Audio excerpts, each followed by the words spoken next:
मैं इस seize fire को जो ये हुआ है भारत और पाकिस्तान के बीच में, इसको कई दृष्टिकोण से देख रहा हूँ।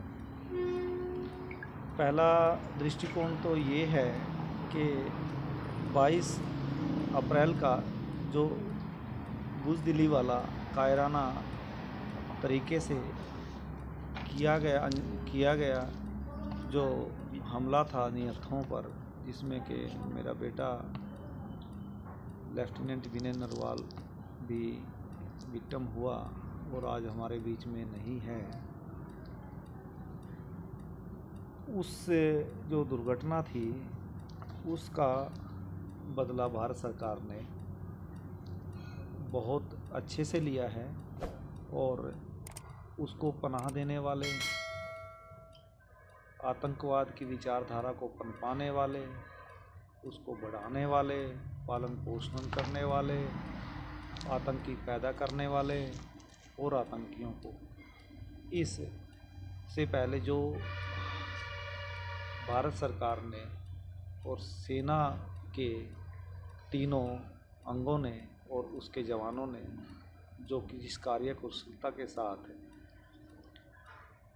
काम किया और उस घटना का बदला लिया, वो काबिल तारीफ़ है।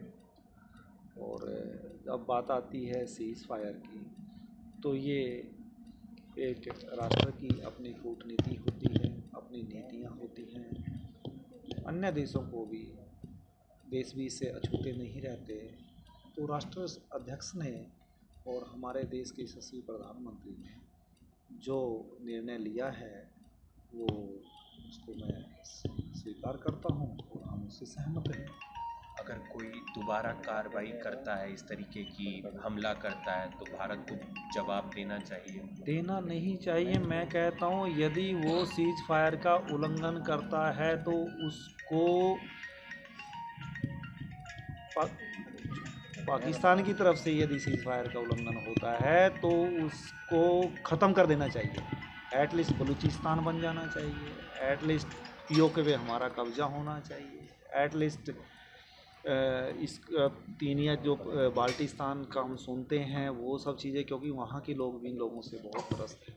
और ये यदि दोबारा करने की इसने हिमाकत की तो इसका अंजाम भी ऐसा ही होगा, क्योंकि पूरी दुनिया के सभी राष्ट्र आतंकवाद के मुद्दे पर एकजुट हैं और सभी चाहते हैं कि इस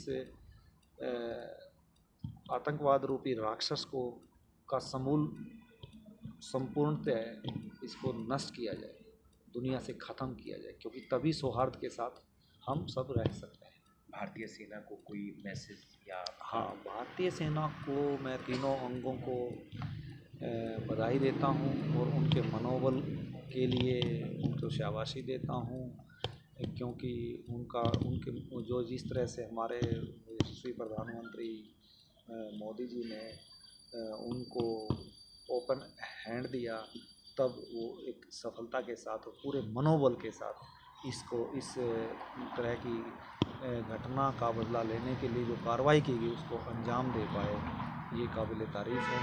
और भविष्य में यदि कोई आतंकवादी गतिविधि करने की सोचेगा भी ना तो उसका फन ऐसे ही कुचला जाएगा, उसको करने नहीं देंगे।